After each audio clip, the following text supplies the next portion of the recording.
The apartment looked the same after that conversation, but nothing inside it was the same. Toby cleaned the sink and placed a fresh towel on the hanger. He watered the plant in the living room, wiped the TV screen, and paid the electricity bill that evening. He waited for a moment to explain gently what he meant, but the moment did not come. Sheyi avoided him without looking like he was avoiding him. He left the apartment early and returned late, moving past the couch with a quick greeting, closing his door softly like a person who does not trust himself to speak. Amara noticed that Toby's face looked more tired. She asked him if work was heavy. He said yes, but his tone told a deeper story. She did not press. She invited him to join her for a short evening walk one day after the sun began to fall. He agreed. They walked in silence for a while and then spoke about the future. He said he hoped to be useful, not just at work, but in the lives around him. She said being useful was a good kind of success. He smiled, and for a few minutes, the weight in his chest lifted. On a different evening, Sheyi recorded a new video with forced energy. He raised his voice more than usual. He tried to be funny, then tried to be firm, then tried to be wise. When he watched the clip back, he could hear the effort like a loud hum under every line. He uploaded it anyway. In the morning, the numbers stayed low. He stared at them and felt something twist inside. Something that did not untwist when he stood up, drank water, or told himself to be calm. The chores began to show struggles. Sheyi left a shirt on the dining chair for 3 days. He dropped a wrapper by the couch and did not pick it up. He used a pan and placed it on the counter without washing it. Toby did not complain. He washed the pan, folded the shirt, and threw the wrapper away. He told himself it was a season, that Sheyi was fighting a heavy thing, and that friends do not keep score in a storm. But even patience, when stretched, begins to feel thin. A small argument finally appeared, soft but real. Toby asked Sheyi to please rinse the plates after eating so food did not dry on them. Sheyi said he would. The next day he forgot. On the third day, Toby asked again in the same calm tone. Sheyi said he did not like being monitored. Toby said he was not monitoring, only asking for help. Sheyi said he would do it later. Toby said thank you and left the kitchen. Nothing broke, no door slammed, but the argument stayed in the air, a quiet mark that did not fade. Amara and Toby's friendship moved forward with honesty.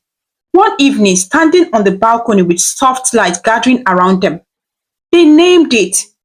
They said they liked each other. They said they wanted to try a relationship slowly and with respect. They agreed with respect. They agreed not to front it, not to make noise in a house that was already carrying a fragile silence. They smiled like people who had made a careful decision after many small proofs. When Sheyi learned, they did not need to tell him. He saw it in the way they said goodnight. He felt heat rise in his face. He did not shout or ask questions. He put on his shoes and left the compound, walking the streets without looking at the people he passed. The city sounded like pressure. Cars moved, voices layered over voices. Music drifted from open shops, and the night pressed against his skin. He walked until his legs ached and then returned, unlocked the door, and lay on the bed with his eyes open. He did not cry. He stared at the dark ceiling and thought of everything he did not say. The next morning, Toby made tea and placed a cup on the table near Sheyi's chair. He did not try to talk about Amara. He did not believe announcements would help. He believed actions would speak the way they always had. He washed the cups and wiped the table. He checked his watch and left for work. The apartment shone because he wanted it to, because he did not know how to hold onto peace any other way. Sheyi sat on the table after Toby left and looked at the clean cup ring on the surface. He imagined scraping on it with his thumb, leaving a mark to show that he was still there, that he was still his life too. He did not do it. He stood up and paced the living room. He stared at the ring light and turned it on, then off, then on again. He felt like a man waiting for a door that was never going to open. Later that week, Sheyi stopped contributing to the household items altogether. When Toby asked if he could handle the water bill this time, Sheyi said money was tight. Toby nodded and paid it. When the internet subscription ended, Sheyi waited for Toby to renew it. He acted as if it were a natural circle, not a choice that depended on someone else's sacrifice. Toby noticed. He said nothing. He told himself silence was safer than words that might bruise. It was around this time that Toby's manager offered him a chance to take on more responsibility. The offer came with a small raise and the expectation that he would be available earlier in the mornings. He accepted. The next day, he studied apartment listings during his lunch break and saved two options near the office. He did not commit to anything. He wanted to speak to Sheyi again, to plan the change so it would not feel like a cut. That evening, he tried to open the conversation. He explained his new schedule and how the move, if it happened, would likely be in 2 or 3 months. He talked about rent and offered to cover a bigger portion for a while. He suggested they could find a trustworthy third roommate if Sheyi wanted help. He said all these things with care. Sheyi heard only a goodbye. He felt embarrassment like a hand at his throat. He said he would manage on his own. He said people left when they found better and that it was normal. Toby stared at him, hot but steady, and said that was not what this was. Sheyi shrugged and ended the talk with quiet anger. He went into his room and locked the door. The days after that felt thin and sharp. Toby went to work and came home. He ate quickly and quietly, cleaned quietly, and watched a short video or read a few pages of a book before sleeping. Amara checked on him with simple words and a calm listening face. She did not try to fix what she did not break. She stayed close enough to be felt and far enough to be respectful. Sheyi grew moodier. He left dishes for days. He stopped greeting neighbors unless they greeted first. He stayed out late and returned with a heavy step that tried not to be loud. When he woke, his eyes looked as if he had not slept. He filmed less and scrolled more. He watched other creators succeed and took their success as a personal wound. He blamed the city, the algorithm, the timing, and sometimes, in the privacy of his thoughts, he blamed Toby for shining in a way that made his own struggle look darker. A small thing finally tipped him from quiet anger to coldness. He came into the living room one afternoon and found Amara's scarf folded on the back of the couch. It must have fallen from her bag the last time she visited, and Toby had placed it neatly where she would see it. The scarf was simple and soft, with a pattern that looked like rain in the fine lines. Cheyi stood there longer than necessary, staring at it. He knew it was only a scarf. He knew it was nothing by itself, but it felt like a flag to him. A gentle sign planted in the middle of his life, telling him that this was no longer only his space. When Toby returned that evening, Sheyi asked if Amara had been there. Toby said she stopped by briefly to return a book and they talked for a few minutes. He said it simply, without apology, because he had nothing to hide. Sheyi nodded and went to his room. He shut the door and leaned against it, listening to his own breath. That night, he dreamed of running without direction. In the dream, Lagos stretched and bent into roads he did not know. He woke with a start, sat up in bed, and clenched his jaw.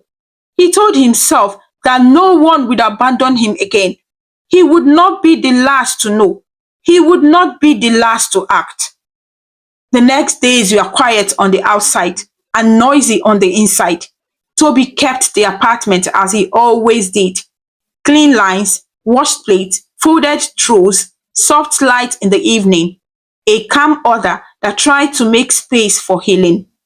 He bought groceries and cooked enough for two and left some for Sheyi, even when he did not know if Sheyi would eat. He believed in feeding what he wanted to grow. Sheyi ate sometimes and left the empty plate without washing. He went out more often and came back with eyes that held too many thoughts. The morning started quietly, the way it often did in the apartment. Toby left early for work, closing the door softly behind him. The living room sat in order, open and calm. The couch was straight, the rug lay flat, and the shelf carried its small line of books and framed photos. The kitchen smelled faintly of soap, and the window rested gently on the tiled floor. Nothing in the room suggested trouble. The apartment still looked modern, clean and safe. Cheyi woke up late and stood at the window for a long time. He watched the compound come alive. A neighbor shook a small mat over the balcony. Children tied their shoelace and ran to school. The day had a rhythm he could not join. He made tea and walked around the living room without a plan. His ring light stood where he had left it the night before. The camera sat on the shelf, silent and still. He told himself he would film later, but the idea felt far away. Sometime after noon, Amara knocked. Sheyi opened the door. She smiled lightly and asked if Toby was home. He said Toby was at work. She held a small container and asked if she could leave it for him. It was a portion of jollof rice that she had cooked and wanted to share. Sheyi thanked her and stepped aside. She put the container on the table. Her handbag slipped gently from her shoulder as she reached across, and she adjusted it without thinking. They exchanged a few simple words, polite and neat. Then she said she would drop something else by later and left. The apartment went quiet again, but the quiet felt different now. Sheyi stood looking at the container. He heard nothing but his own breathing. He picked up the container and moved it to the kitchen. When he returned to the living room, he saw a soft scarf on the couch. It had fallen from Amara's handbag. He picked it up and placed it on the armrest. He told himself he would give it back when she returned. He walked to the door and then paused. He looked back at the couch, at the scarf, at the space where Amara had stood. A thought crossed his mind and stayed. He fought it for a moment. Then he gave in. He closed the door and locked it from the inside. He turned and stared at the couch again. He saw Amara's handbag lying where she had set it down. For a second, when she arranged the container earlier, she had left it behind without noticing in her rush to leave. It sat there quietly as if it belonged. His heart began to beat faster. He stood still for another long moment, then walked over and touched the strap as if it might burn him. He pulled his hand back. He told himself to leave it alone. He told himself to wait for her to return. But a second thought pushed forward, louder than the first. He needed to know where he stood. He needed the truth. He was tired of standing in the dark while other people made plans in the light. He sat down and opened the handbag. He moved slowly, almost respectfully. Inside, he found a small makeup pouch, a pen, a folded note, and her phone. The phone lay face down, the screen black and quiet. He picked it up, the weight of it heavy in his palm. He pressed the side button. The lock screen woke, and a notification paused softly. A new message preview appeared from Toby. His breath caught. The message was short and warm. It said he would leave work early if he could and ask if she needed anything for the evening. Sheyi stared at it until the screen dimmed again. His hand shook. He pressed the button once more. The phone again for a password. He tried a guess and failed. He tried another and failed. He set the phone down and stood up, pacing the room. He put it back and wait. He knew that. He put it down. He picked it up again. He remembered how a few days earlier, Amara had typed her passcode quickly while asking him to hold a small frame against the wall as she fixed a nail. The numbers had been simple. He tried again now, pressing the numbers. He thought he remembered. The phone unlocked. A sharp silence opened inside his head. He scrolled slow at first, then faster. Moving from one exchange to another, their messages were not dramatic. They were careful, kind, and full of small, steady things. They talked about work schedules and groceries. They asked about each other's days. They shared small jokes and gentle words. He felt each other line as if it scratched his skin. Then, near the top, he saw a longer thread. It was a conversation about December. They were planning a Christmas trip to Ghana. They were comparing flight times and hotel options. They were promising to keep it small and quiet. A simple holiday to rest from a heavy year.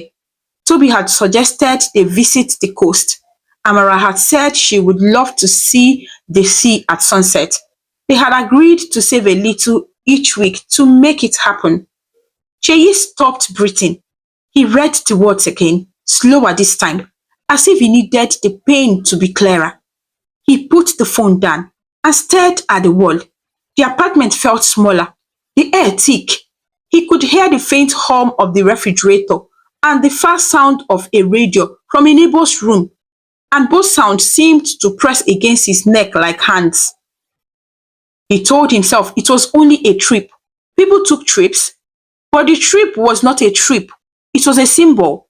It was proof that Toby and Amara were moving their lives forward together while he still stood here, a visitor inside his own story. In that moment, the small hurts of the past month gathered into one shape.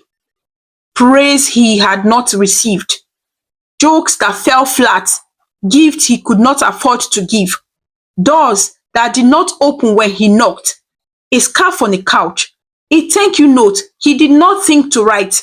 Every piece poured into the same bowl and overflowed. He looked at the phone. Then he locked it and placed it back in the handbag. He closed the bag and set it where it had been. He arranged the scarf on top, neat and careful, as if nothing had happened. He walked to the bathroom and washed his face. The water was cool, but his skin felt hot under it. He looked like what looked back at him. He saw tiredness. He saw a man other people passed by. He walked back to the living room and sat very straight on the couch. He did not move for a long time.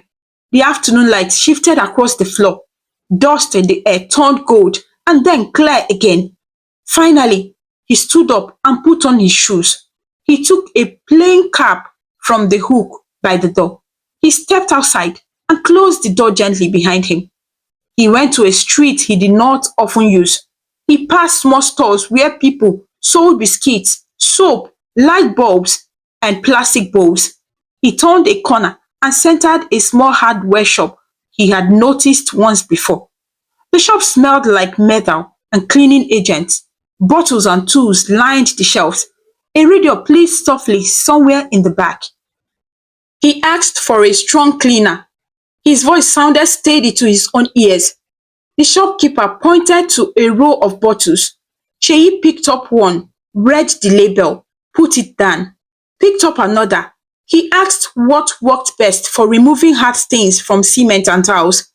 The shopkeeper took a bottle down and set it on the counter. He said it was very strong and that customers used it carefully. He said it was not for casual cleaning. He warned that it could burn if it touched skin. He said to wear gloves. Cheyi stared at the bottle. The warning felt like a voice whispering across water. He nodded slowly and bought it. He also bought a pair of rubber gloves and a small cloth. He put them in a bag and left the shop. The plastic handle bit into his palm. On the walk home, everything around him looked too bright. The afternoon sun pressed on the road. He kept his eyes forward, as if he were walking on a narrow line. Back inside the apartment, he placed the bag behind the fridge where it could not be seen. He stood still and listened for his own heartbeat. It sounded loud and wrong. He opened the window to let air in. The room looked as it always did, neat and simple, but his eyes were different now. He checked the time. He had hours before Toby would return. Amara knocked after a while. She came to collect her handbag and scarf. Cheyi opened the door and smiled with a calm face he did not feel. He said she had left them, and he kept them safely. She thanked him and apologized for the trouble. He said there was no trouble at all. Her face rested for a moment, the way faces do when they are near someone they trust. She said good evening and left. He closed the door and leaned against it. He waited until the sound of her steps faded. He walked to the kitchen and washed the single cup he had used. He wiped the counter that was already clean. He pulled the pepper soup spices from the upper cabinet and set them on the counter. He took out a small pot and a cutting board. He began to cook. The act of cooking gave his hand something to do. He chopped onions, peeled ginger, and sliced peppers with care. He rinsed the meat and set it to boil. He added the spices one by one, watching the broth darken and gather its warm scent.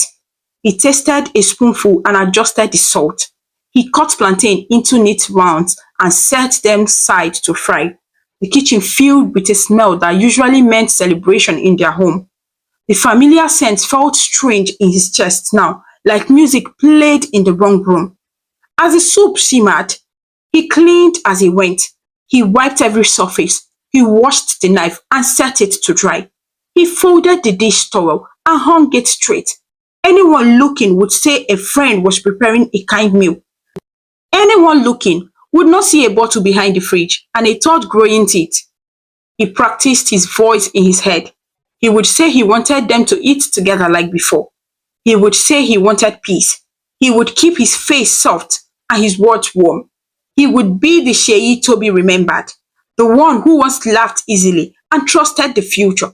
He would bring Toby to the couch and place bowls on the table. He would wait for a moment when the kindness he offered became a doorway to something else. As he prepared the plantain, he thought again of the trip to Ghana. He tried to imagine Toby by the sea at sunset, the wind pressing softly against his shirt, Amara's hand in his. The picture filled him with pressure he could not carry. He pressed the plantain into the hot oil and stepped back as it hissed. He turned the slices carefully and lifted them onto a plate. He arranged them at the edge as if the arrangement changed anything. The front door clicked. Toby entered, set his bag down, and paused at the smell. He smiled, surprised and grateful. He said the house smelled like old times. He asked if they were celebrating something. Sheyi turned and smiled back. His eyes were clear, his shoulders lowered. He said it was only pepper soup and plantain. He said he thought they could eat together. Toby washed his hands and changed into a clean shirt. He moved around the apartment with his usual care, placing his shoes where they belonged, straightening a book that leaned on the shelf. He returned to the kitchen and thanked Sheyi again. He meant it. He had missed this ease, simple sign that they were still a team.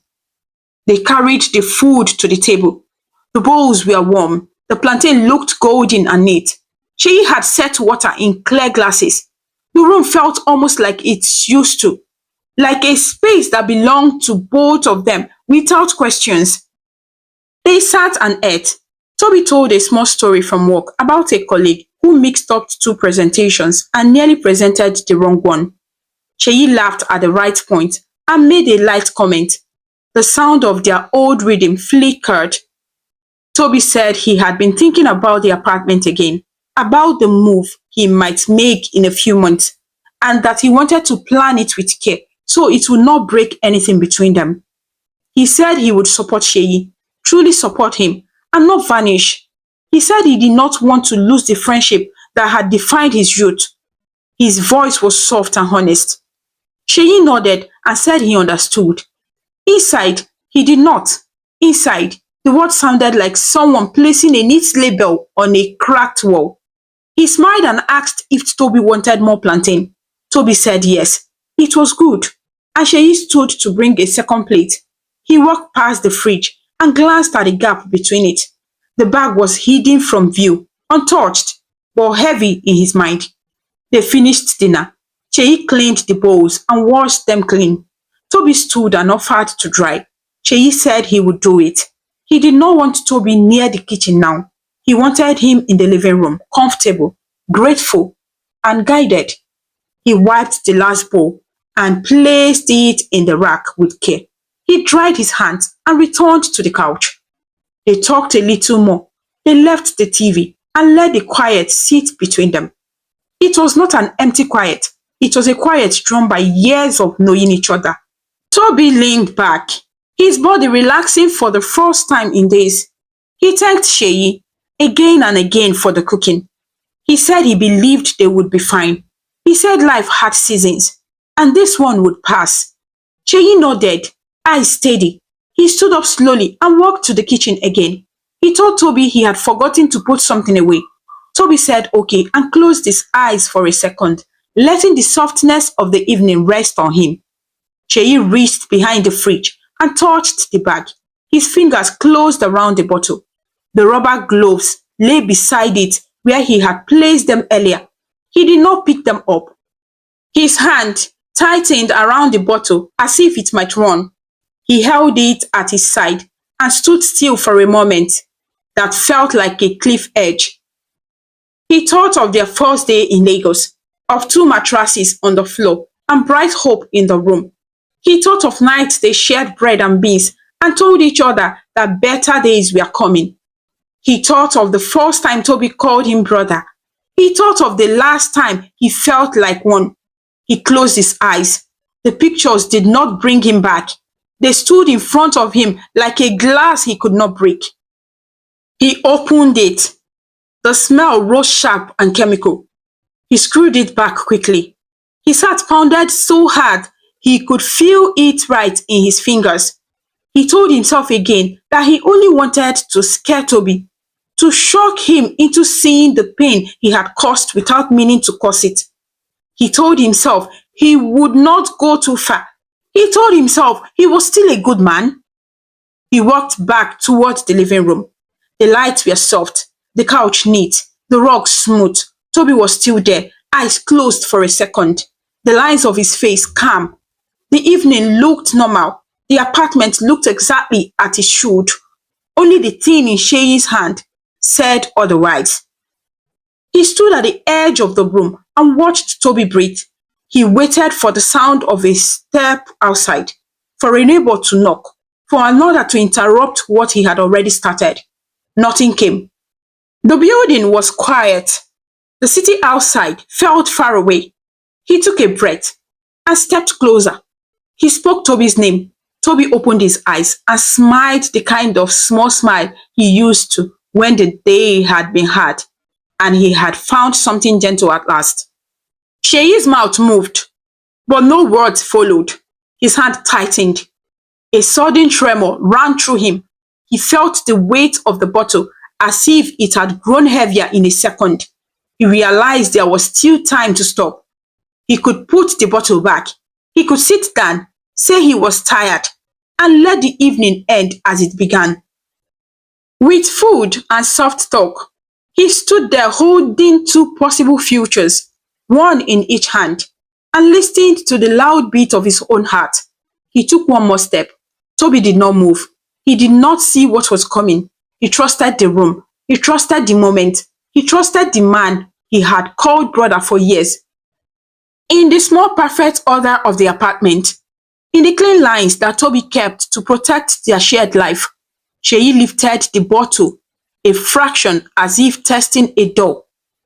The night held its breath. The bottle was in Sheyi's hand.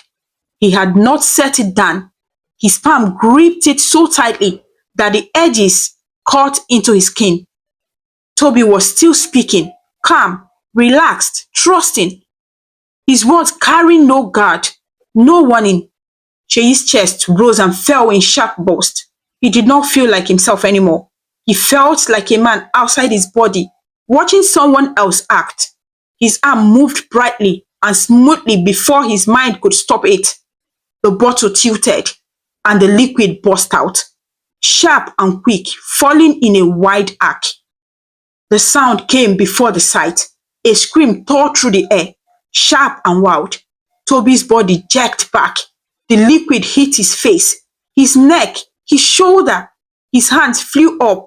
His chair crashed to the floor. He shouted, not words, but a raw cry that broke the walls. The smell filled the room at once, chemical, choking, bitter. The clean order of the apartment twisted in a second. The neat couch, the smooth rug, the quiet shelves, all of it seemed to tilt. Toby's skin burned, his voice rising with each second, desperate, breaking. Water! He screamed. Help me! Water! Sheyi stood frozen, the empty bottle trembling in his hand. His ears rang. His eyes saw everything, but his mind understood nothing. He had imagined this moment 100 times, but imagination had been weak compared to the truth. The truth was louder, harsher, unbearable. Toby stumbled toward the kitchen, his hands clawing at his own face, his cries cutting the air. Sheyi did not move. His legs refused him.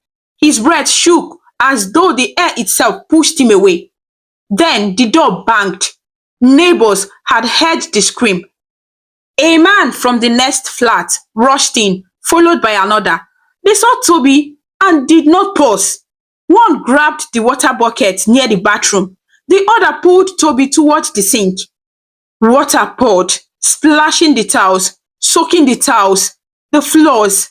Toby screamed again as the cold touched his bones, his body twisting in pain. Call ambulance! Someone shouted. Feet rushed in the hallway. Voices filled the building. Amara ran in, her scarf slipping from her shoulder, her eyes wide. The moment she saw Toby, her breath broke into a cry.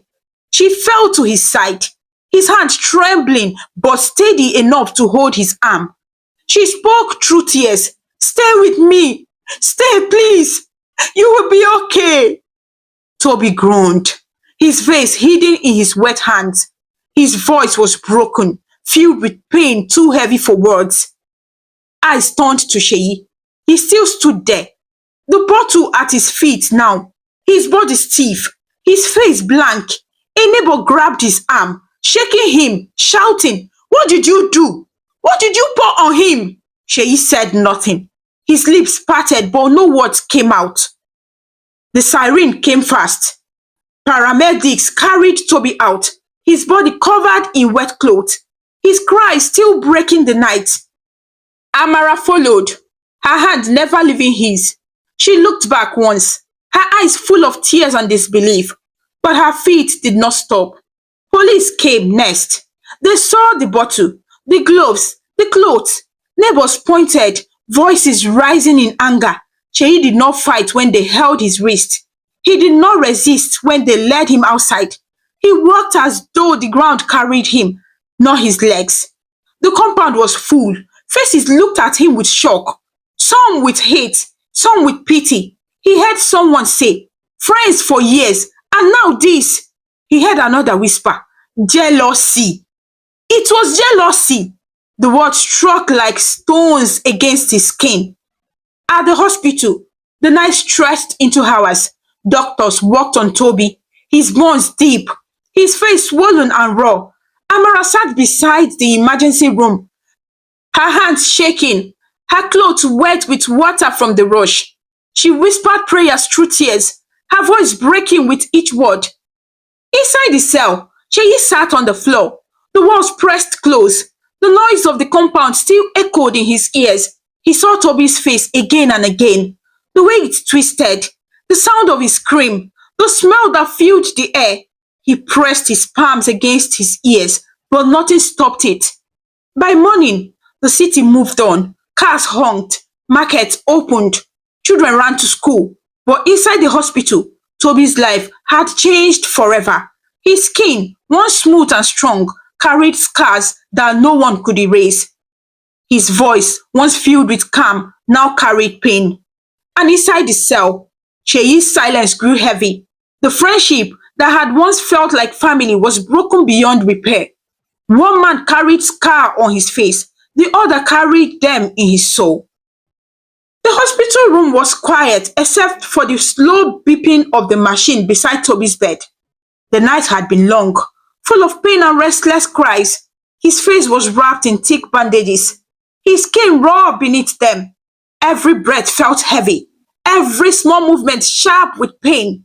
Amara sat at his side, her eyes swollen from tears, her hand holding him gently as though he might break if she pressed too hard. The doctors had done all they could in Lagos. They cleaned his wounds, kept him under care, and gave him medicine for the pain. But it was clear to everyone that the scars would need more than what they offer here. The burns were deep, the damage to his face and shoulders severe. The head doctor spoke in a calm, firm voice, telling Amara that Toby needed reconstructive surgery that only specialized hospitals abroad could provide. Amara nodded through her tears, clutching Toby's hands. She asked how soon it could be done. The doctor said as soon as arrangements were made. That same evening, a representative from Toby's company arrived. It was the HR manager, a kind woman in her 40s. She carried a file of documents and a heavy expression on her face. She explained that the company had heard the full story. They were deeply saddened by what had happened to Toby. He was not just an employee, but one of their most promising young engineers. They could not let him suffer alone. The board had approved immediate support. Toby would be flown to London for treatment at a specialist hospital. The company would cover all costs, flights, surgery, hospital stay, and recovery. Amara's tears flowed again, this time with gratitude. She whispered thanks again and again. The HR manager said the staff had also raised a personal fund. Everyone in the office had contributed what they could. They had sent letters, cards, and short messages telling Toby to stay strong. They said the company would be waiting for him to return, no matter how long it took. When Toby heard the news, his lips trembled beneath the bandages. His voice was weak and broken, but he whispered, "Thank you." He could not see himself, but he felt the weight of his pain and shame. Yet, in that moment, knowing he was not abandoned gave him a fragile thread of hope. The days that followed were a blur of preparation. Paperwork was rushed through, doctors signed off on the transfer, and a medical team was arranged to fly with him. Amara packed a small bag with his clothes, documents, and a few things he might need. She stayed strong for him, though inside she felt a storm. She did not want him to see her fear. The morning of the flight, the hospital corridor filled with quiet movement. Nurses wheeled Toby out of the room, his body covered in blankets, the bandages still fresh around his face and neck. Amara walked beside him, holding his hand the whole way. Outside, an ambulance waited to take them to the airport where the air ambulance was already waiting. A few of his colleagues came to see him off. They carried flowers, cards, and whispered encouragement. One of them, a close teammate, leaned down and said softly, "We are with you, brother. You will come back stronger." Toby's eyes filled with tears, though they were hidden under the bandages. His hand squeezed Amara's quickly, as if to tell her he had heard. The flight was long. The medical staff checked his condition every hour, adjusting his medicine, keeping him comfortable. Amara sat beside him, her heart heavy but steady, whispering to him wherever he stayed. She told him he was strong, that he would survive this, that she would not leave him. When they landed in London, the hospital staff was already waiting. He was rushed into the care of specialists who examined him immediately. Their faces were serious, their voices calm but urgent. They spoke of multiple surgeries, of skin grafts, of long months of recovery. They said it would not be easy, but it was possible. Amara listened, nodding, asking questions, making sure every detail was clear. Toby lay silent, exhausted, his body weak, but somewhere deep inside, he clung to the small hope that his life was not completely destroyed. Back in Lagos, the news of the attack spread. People in the compound whispered about it. Neighbors shook their heads, shocked at what Sheyi had done. Some still could not believe it. The boy who once laughed and shared bread with Toby had become the one who nearly destroyed him. Sheyi sat in the cell, silent, the walls pressing in on him. He thought of Toby's scream, the smell of the liquid, the look on Amara's face. He thought of their years together, of the word brother that had once tied them. All of it was gone now. Nothing in his hands but regret, heavy and endless. But far away, in the white halls of a London hospital, Toby's journey was beginning again. His body was broken, but his spirit was being held together by the love of Amara, the support of his company, and the prayers of those who still believed in him. It was not the life he had imagined, nor the path he thought he would walk, but it was life. And for now, that was enough. His healing had just begun. The London hospital smelled of antiseptic and clean walls. Its halls filled with the steady hum of machines. For Toby, time had become heavy. The days felt longer than they had ever been. Every hour measured by pain and silence. The doctors were careful, their hands steady, their voices calm. They spoke with confidence about what they would try to do, but they also spoke with honesty. His face would never be the same again. The first surgery came quickly. They told Amara it would take many hours, and she sat in the waiting area with her palms clasped, whispering prayers under her breath. The clock ticked slowly, each second dragging. She replayed the night of the attack in her mind, hearing his screams, seeing his skin burn, and she pressed her eyes shut until tears slid down her face. At last, the doctors came out. Their faces were serious but not hopeless. The surgery was successful, but it was only the beginning. They had grafted skin to his shoulder and part of his cheek. But more would be needed. The healing would be slow, and the pain would return again and again. Amara nodded as she listened, promising she would stay by him no matter how long it took. When Toby woke, the world was foggy. His throat bumbled, his body heavy. But the first thing he felt was Amara's hand holding his. He turned his head slightly, the bandages pressing against his skin, and whispered, "You are here." She nodded quickly, brushing his hand with her lips, and told him she would never leave. The company called often. The HR manager sent emails and messages asking after his progress, reminding him that his colleagues were waiting for his recovery. They sent a video filled with voices, men and women from his office, some smiling, some crying, all telling him to stay strong. Toby wept quietly as Amara played it for him, the sound of their support warming something inside him that he thought had been lost. But even with love and support, the nights were hard. The pain came in waves, and his body shook with it. Sometimes he groaned softly. Other times he cried into the pillow. Amara held him, whispering comfort, but she too wept when he could not see her. The man she had admired for his calm strength was now broken, yet still he fought to live.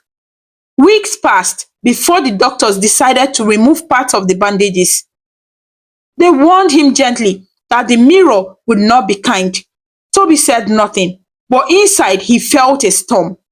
He had imagined it every night, the scars, the burns, the face that was no longer his.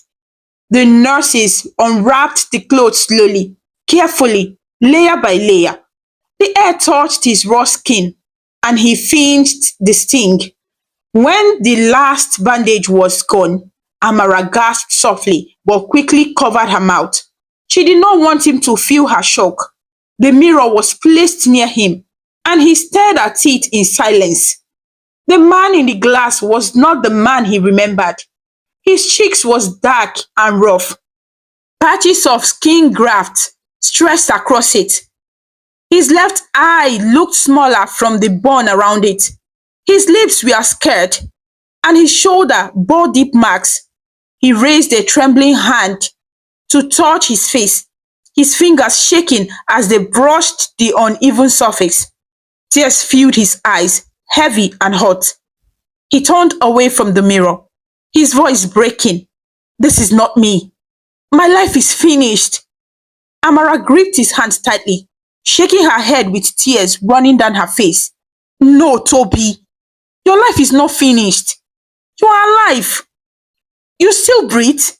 You still have your mind, your heart, your dreams. Scars cannot erase who you are. But he could not accept it. For days, he refused to speak. He turned his face away when nurse came. He kept his eyes shut when Amara tried to talk to him. He lay in silence, broken by the sight of himself.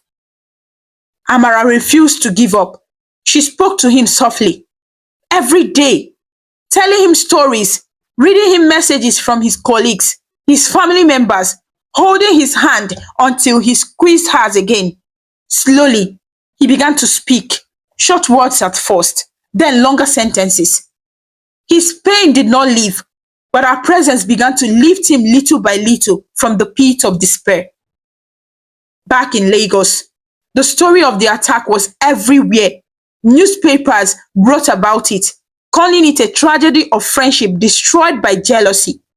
On social media, people argued, some saying Sheyi was evil, others saying envy and failure had pushed him to madness.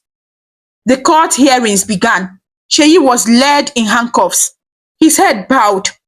He looked thinner, his face hollow, his eyes empty. The judge listened to the details. The witnesses spoke of the scream they heard that night. The neighbors pointed to the bottle they had seen in his hand. Amara gave her testimony by video call, her voice steady as she described how she found Toby screaming, how Sheyi had stood frozen with the bottle. Sheyi did not defend himself. When the judge asked why he did it, he whispered, I don't know. I was blinded.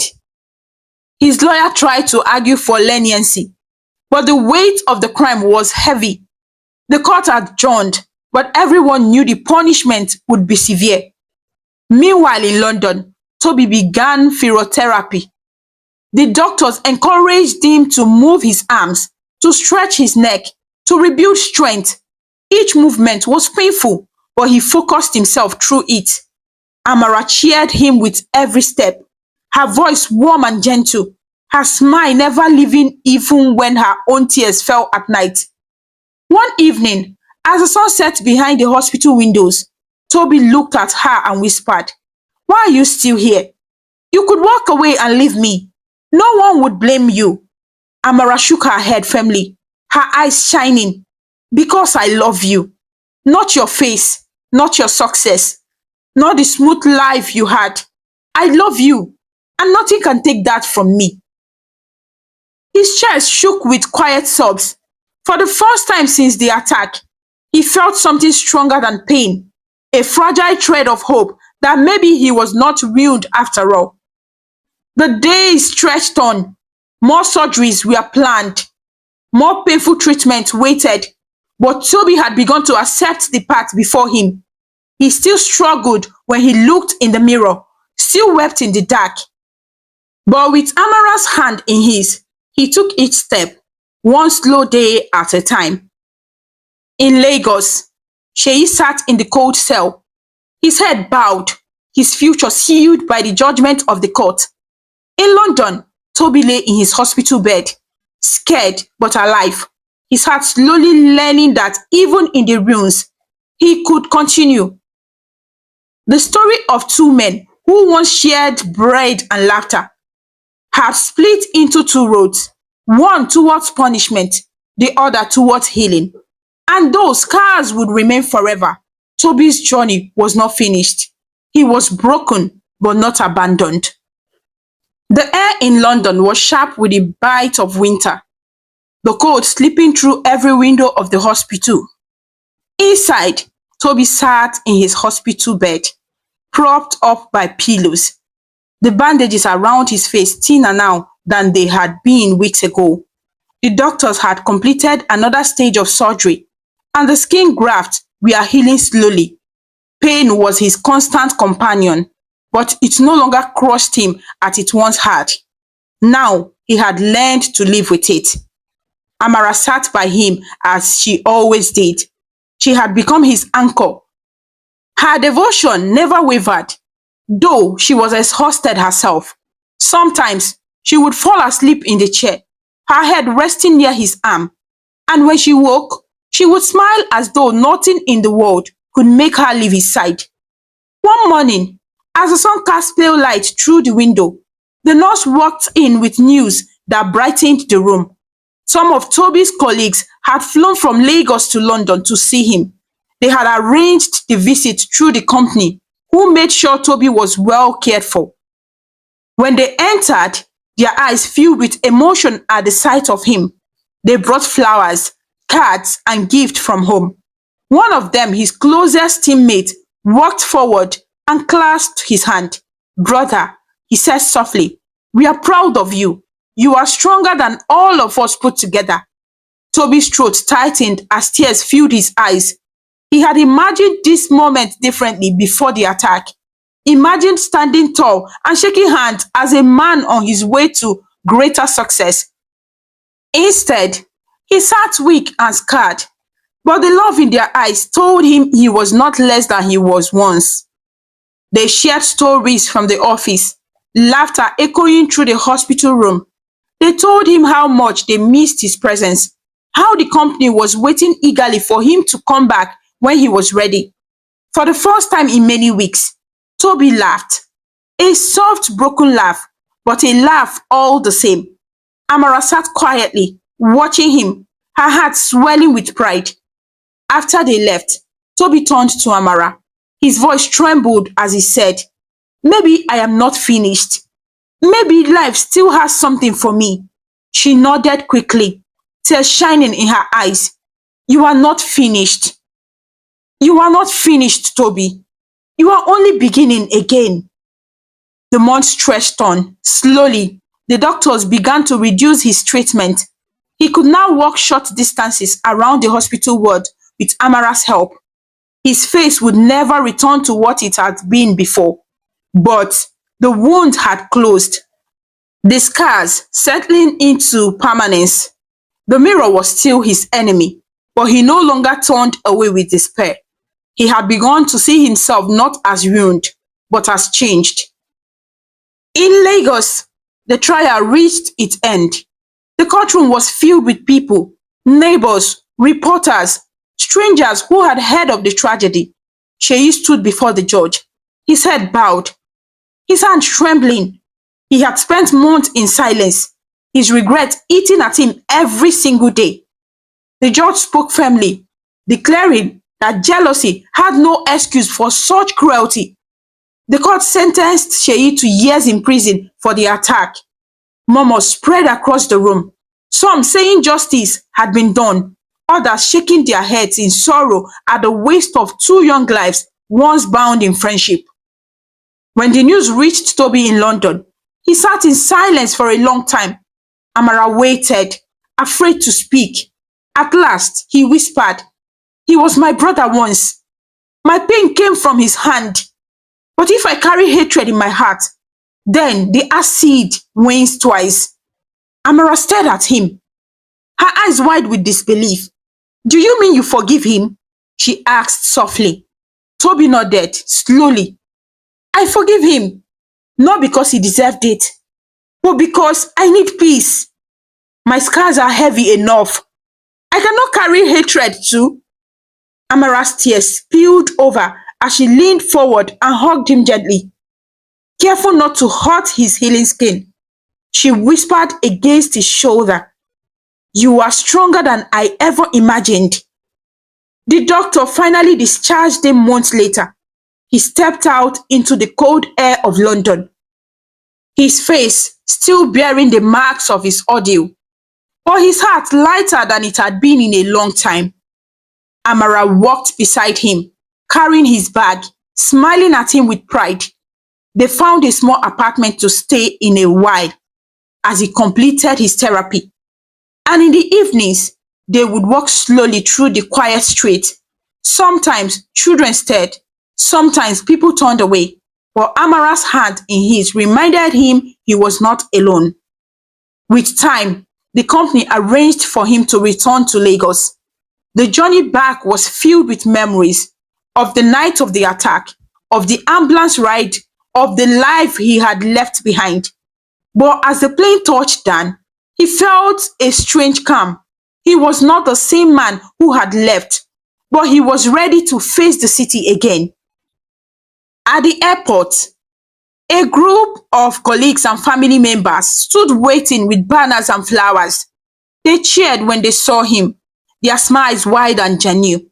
Toby felt a rush of emotion as he walked slowly toward them, Amara by his side.